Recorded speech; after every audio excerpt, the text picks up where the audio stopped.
We still have seats available. Leaving right now, just $40. Hey, you!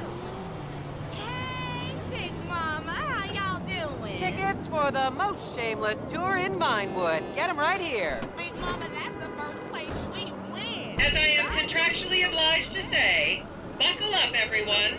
It's showtime.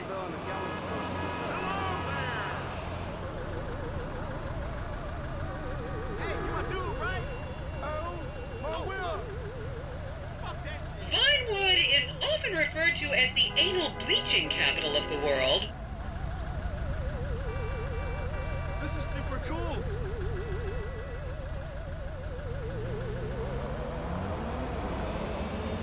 Hey, man. Hello! This city much longer. Wow. On your right, you'll see the world-famous Gentry Manor Hotel, a legendary party hangout for actors and rock stars and people trying to have sex with actors and rock stars. Built in 1921, it's been the scene of some classic Vinewood scandals over the years. One of my personal favorites was Al DiNapoli's overdose in 2002 after a chimpanzee blasted an 8-ball up his rear door with a water pistol. No way. Fantastic! They say that on any given day there are at least 2 dead party girls in the trash cans round back. Isn't that great? Okay, smartphones at the ready, celeb spotters. We are now approaching the legendary nightclub, the Dungeon Crawler. Opened in 1996, the club is famously owned by actor Bruce Spade, who has a custom-built elevated VIP table so that he looks the same height as everyone else. It remains one of Vinewood's hottest night spots for the rich and famous to do drugs and date rape impressionable fans. Play your cards right, and that could be you! The Dungeon Crawler was in the news again recently when comedian Morgan Chester allegedly ran over a doorman in his SUV for not laughing at one of his jokes. Oh, and now a treat for you closet glam rockers on board. We're coming up to the infamous Tequila La Rock Bar. Back in the day, this was a restaurant run by the mob until it got shut down over the Adam's apple in the soup controversy of 1982. It reopened as the Tequila La Bar in 1983 and soon became a mecca for hair metal bands and fans from across the country. It's rumored that the Love Fist song Dangerous Bastards was written about a night they partied here on Mescaline with some transgender twins. Now, this house up ahead is one of the many private residences of action movie director Mark Fostenberg. Fostenberg still maintains he was out of town when a 15-year-old Mexican girl was found dead in his pizza oven in 2007. The case was settled out of court and all charges were dropped. The girl's family now live on the next street. So this is the house of television exercise guru The Craze. You might have seen him degrading himself recently on Rehab Island. Do any of you remember the 80s? Huh, strange times. People didn't go to the gym back then. They did jumping jacks in front of the TV and leg warmers and headbands. The Craze swapped his gold lame leotard for a crack pipe in the 90s, but is reportedly now clean and in the best shape of his life. That's Vinewood's code for he's trying to make a comeback.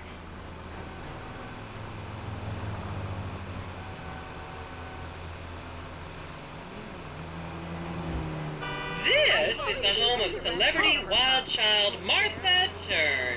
Daughter of 70s comedy star Joni Turn, Martha spent her teens partying on booze, her early 20s partying on coke, and her mid-20s staring at her shoes on heroin. Her tell-all autobiography about the difficulties of growing up really rich in Vinewood only sold 30 copies last year.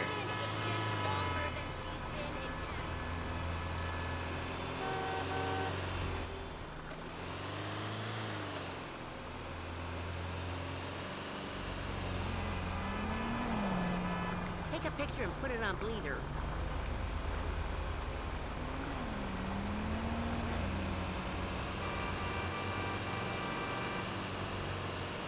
It's never as inspiring. Just up ahead is another place to see and be seen in Rockford Hills, the Richmond Hotel. An iconic entertainment industry hangout, sleazy producer types have been promising to make young girl stars here for over 100 years now. Not gonna lie, I did some shameful things in that lobby bar in my youth, but I've put that period of my life behind me now.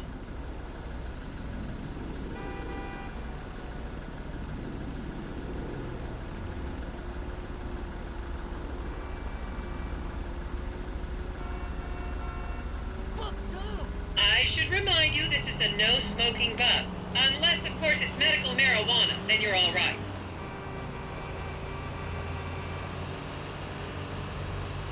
I'm so crunk I could keel over and faint. Word up. It's like one big amusement park. Is that deals and dollars? Hey, how's it going? I'm sorry, Mom. I didn't know it was you. This city is so crazy.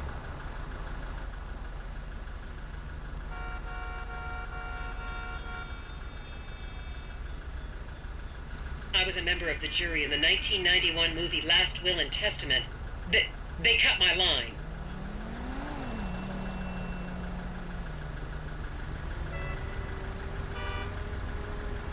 Such a wonderful place to visit.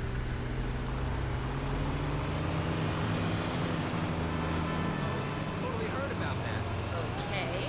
I'll just composite you into the shots later. Here you can see the landmark Weasel Theater, which was opened here in Morningwood in 1930. Some of the biggest movies in history have premiered at this theater, including Blue Blood, Shoulder of Orion, and The Many Wives of Alfredo Smith. You might remember the controversial premiere of the gladiator comedy Lions and Donkeys in 1984, when star Chip Hampton walked up the red carpet with two slaves in chains.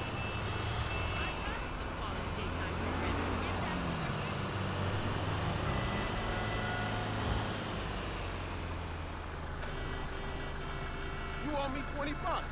I'll remember. I can't wait to bleat this to my friends.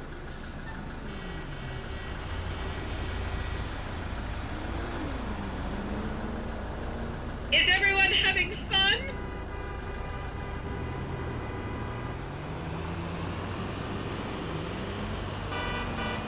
What in the world? Effing Angie. Why didn't I bring my camera? I told you to call me later.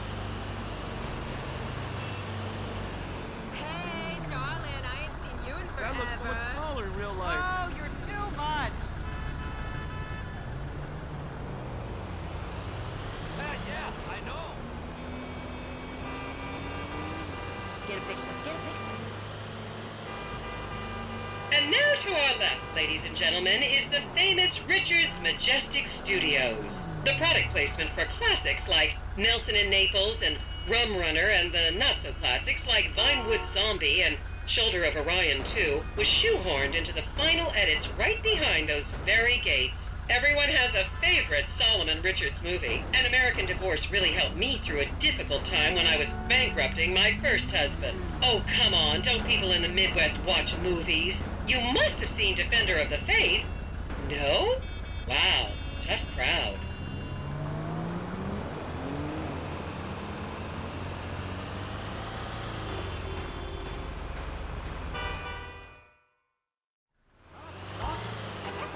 Okay, people, get those cameras out. This is Portola Drive. You won't get a better chance to spot a celebrity in its natural habitat. As you can see, the recession hasn't hit this part of town very hard. These are some of the most offensively high-end designer stores in the country. And now, some fun trivia for you.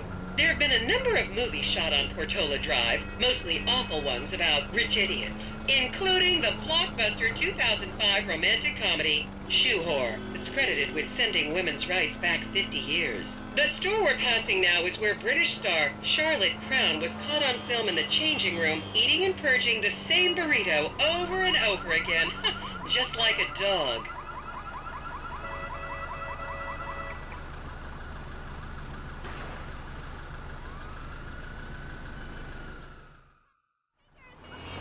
This is the Epsilon Center. Anyone with red hair, please cover it for your own safety. If you really want to meet a famous celebrity, this place is packed full of them. Take an introductory course. It changed my life. Kiflam!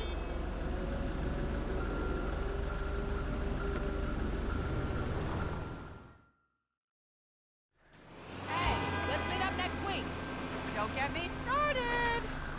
And here is City Hall.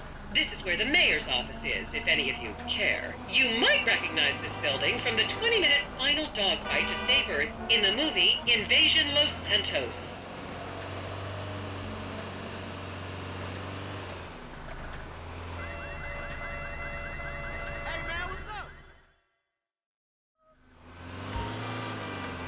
And here we have the beautiful Oriental Theater. Riots broke out on the theater's opening night in 1928 as desperate fans tried to get upskirt shots of the legendary silent movie star Miriam Turner, much like you're doing today, except with really heavy cameras. My daughter tells me it isn't politically correct to say Oriental anymore, but considering some of the other common terms for Asians in the 1920s, the name could have been a lot worse. There's a saying that to go to Los Santos and not see the Oriental Theater is like going to China and not visiting a burger shop. You know, I've never really understood what that means, but...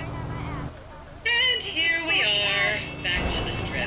As they say in Vinewood, that's a wrap, folks. I hope I managed to take your minds off the economic downturn for just a little while. I'd like to remind any Europeans that 1% is an insult, not a